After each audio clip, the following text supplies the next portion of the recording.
So you can see this is actually coming together. It's coming together. You can see this is actually coming together pretty well. I'm going to pull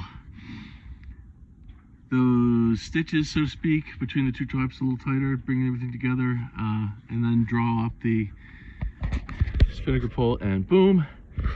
Right now I'm just sort of getting it attached to the pulpit, and you kind of have to just go catch as catch can and figure this out when you don't have a custom cover. It's just the way things go.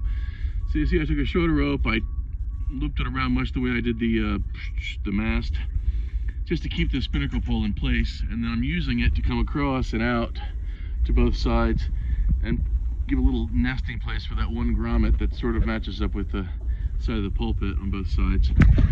And then I've tied them both down to the pulpit itself. That looks pretty good. I'm going to just continue. You can see I've got these guys out here all stitched up. It's like a boat shibari for all you fetish freaks out there. I got a little bit more down here, a couple more grommets. I'm just going to basically pull this down, stitch it up with one of these tied-on ropes, and I might just put a couple fenders in on either side to keep the tarp from smacking up against the awl grip.